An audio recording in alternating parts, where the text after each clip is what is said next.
You send a message and then immediately reread it once, twice, maybe even 3 times. You're checking, did I say that right? Should I have worded it differently? Will my tone come across okay?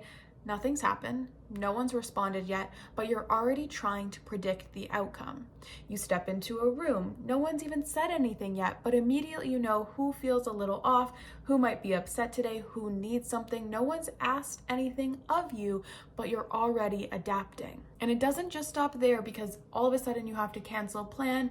You immediately feel guilty, like the weight of the world has just dropped. You set a boundary and you spend the next hour replaying it. You try to rest, but a part of you is still scanning. Maybe I forgot to do something. Maybe I should be doing something. What if I'm needed? At some point, this stopped being care and began to become responsibility.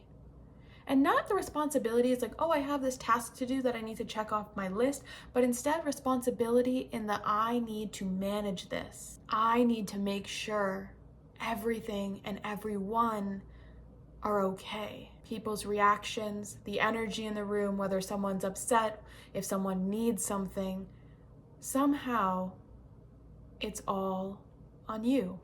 It's subtle, but it's constant. It happened gradually over time, and it's usually invisible to most people, but it's now become who you are. That is where I'm going to interrupt, because I need you to know that this is not your personality. It is a pattern that your nervous system has learned, and we can unlearn patterns if we want to. And I may even argue that you need to, because if you don't, you are headed to burnout, and I think you might know that. You don't just respond to life, you anticipate it, you prepare for it, you manage it before it even happens, and the hardest part is that you're good at it. So you don't even fully see the cost. Because as much as it might be your superpower, it's also a very heavy load that you're carrying.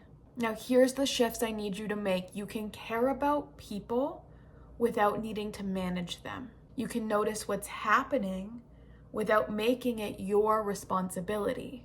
You can show up without holding everything together. If you're watching this and you're beginning to realize you might not actually know just how much you're holding, I did create a free nervous system load quiz. It's going to measure if you are in a low, moderate, high, or chronic level of survival mode, which is often where this is coming from. And so it is a free quiz. It takes less than 3 minutes. You can do it in the description box down below if you're not quite sure where you land.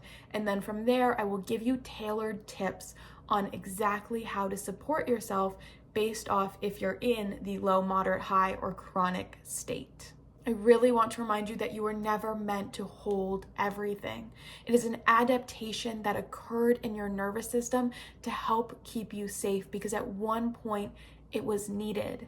If things felt unpredictable or emotions weren't expressed clearly, or you knew if you predicted how people would respond to you, then you would get whatever you needed, that reassurance, that love, that respect, then it's just a conditioned response that adapted in you over time. It usually wasn't even conscious, it just became automatic, because staying ahead of things felt so much safer than being surprised. On Wednesday, I'm going to guide you through a video on how to release responsibility that isn't yours without feeling like you're dropping the ball, because I know logically you're like, I'm taking on too much, this isn't mine, I shouldn't care that much, but in your body, I know you feel it, and it feels impossible to let it go right now, because I've been there, I've been you, I get it, and we can work through it. I post new videos every Sunday and Wednesday. Don't forget to subscribe so you don't miss our Wednesday's video on how to release this responsibility that isn't yours. I will see you in the next video.